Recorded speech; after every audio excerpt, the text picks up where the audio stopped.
আজকে আমরা আলোচনা করছি parts of speech. Parts of speech কি? বাক্যে ব্যবহৃত প্রত্যেকটি শব্দকে আমরা পার্টস অফ স্পিচ বলে থাকি। বাক্যে যে সমস্ত পার্টস অফ স্পিচগুলি ব্যবহৃত হয় তাদের সংখ্যা ৮টি এবং প্রত্যেকটি পার্টস অফ স্পিচের নিজস্ব এক একটি ভূমিকা আছে। প্রথমেই চলে যায় নাউনের কথায়। নাউন হচ্ছে সেই সমস্ত শব্দ যার দ্বারা কোনো কিছুর নামকে বোঝানো হয়। যেরকম আমরা এখানে উদাহরণে পাচ্ছি একটি ছেলের নাম রাম, একটি জায়গার নাম তাজমহল। অর্থাৎ কোনো বাক্যের মধ্যে কোনো নাউন কোনো একটি নামকে নির্দেশ করে। এরপর চলে যাচ্ছি প্রোনাউন। প্রোনাউনে কি, যে কোনো একটি নাউন ব্যবহার করার পর সেই নাউনটিকে ওই প্রবন্ধের মধ্যে বা ওই জায়গার মধ্যে বারে বারে যখন ব্যবহার করার দরকার পড়ে, তখন আমরা নাউনটির নাম বারবার না লিখে তার জায়গায় হি বা সি বা উই এই ধরনের ব্যবহার করি, যেটি প্রোনাউন। প্রোনাউনের সংজ্ঞা যখন দেখব তখন দেখতে পাবো সহজভাবে যে সকল শব্দ আমরা নামের পরিবর্তে বসাই তাকেই প্রোনাউন বলে থাকি। অর্থাৎ আমরা এখানে রাম বসিয়েছি, এটির প্রোনাউন যখন আমরা বসাবো তখন সেই জায়গায় হি বসাবো। রাম নিয়ে যদি কোনো প্রবন্ধ বা কোনো কিছু বিষয় লেখা হয় যেখানে একাধিক লাইন আছে, তাহলে আমরা প্রথম বাক্যটিতে রাম কথাটির উল্লেখ করছি, কিন্তু পরবর্তী বাক্যগুলিতে এই একই নাম বারবার উল্লেখ না করে তার বদলে হি কথাটিকে উল্লেখ করতে পারি। নেক্সট চলে যাচ্ছি অ্যাডজেক্টিভ। অ্যাডজেক্টিভ হচ্ছে যে সকল শব্দের দ্বারা নাউন বা প্রোনাউনের দোষ, গুণ, সংখ্যা, পরিমাণ ইত্যাদি বোঝায় তাকে অ্যাডজেক্টিভ বলে। আমরা প্রথমে রাম একটি নাউন পেয়েছিলাম, তার পরিবর্তে আমরা হি প্রোনাউন ব্যবহার করেছি। আমরা এই রাম বা হি এর সাপেক্ষে আমরা একটি কথা বিউটিফুল ব্যবহার করতে পারি, অর্থাৎ সুন্দর, বা অন্য কিছু ব্রেভ এই ধরনের কথা ব্যবহার করতে পারি। তাহলে এটি হচ্ছে নাউন বা প্রোনাউনের কোনো দোষ, গুণ, এছাড়াও অবস্থা, সংখ্যা, পরিমাণ ইত্যাদি বোঝাতে সাহায্য করে। নেক্সট আমরা চলে যাব ভার্ব। ভার্ব হচ্ছে কাজ করা, ক্রিয়া। যে শব্দের দ্বারা কোনো কাজ করা বা হওয়া বোঝায় তাকেই আমরা ভার্ব বলি।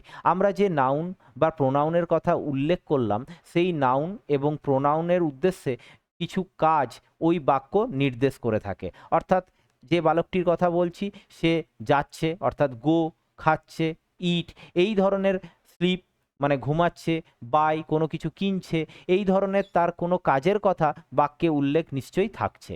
তো সেই উল্লেখিত কাজটিকে আমরা ভার্ব বলি।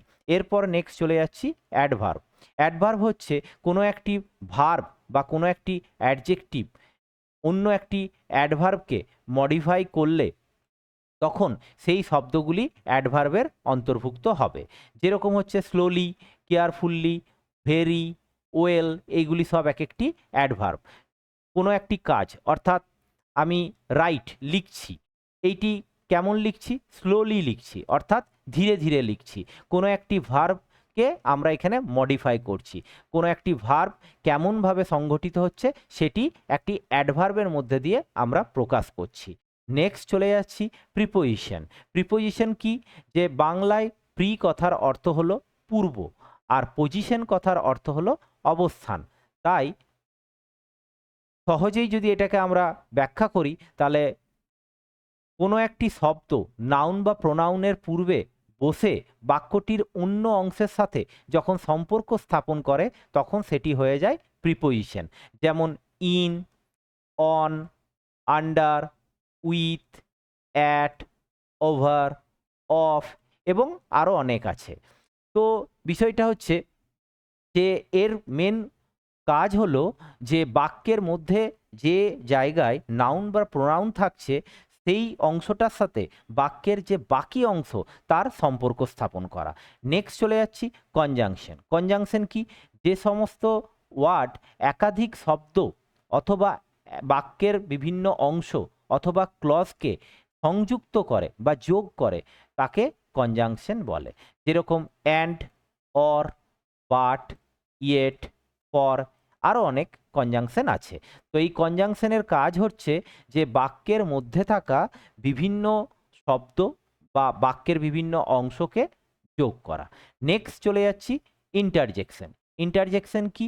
হঠাৎ করে মনের মধ্যে কোনো আবেগ বা অনুভূতি হলে তার প্রকাশ করাকেই ইন্টারজেকশন বলে। যেরকম হুররে, মানে কোনো কিছু আনন্দ হলে এইটা প্রকাশ করার জন্য আমরা হুররে ব্যবহার করি। এলাস, কোনো কিছু দুঃখ হলো সেটি প্রকাশের জন্য আমরা এলাসের ব্যবহার করি। এই ধরনের ও, ব্র্যাভো, আউচ, আ ইত্যাদি উদাহরণ আমরা ইন্টারজেকশনে পেয়ে থাকি। তো আজকের মতো এতটাই, বাট পার্শ্ব স্পিচের প্রত্যেকটি ভাগের সংক্রান্ত আলাদা আলাদা একটি করে চ্যাপ্টার আমরা ভিডিও হিসেবে প্রকাশ করব।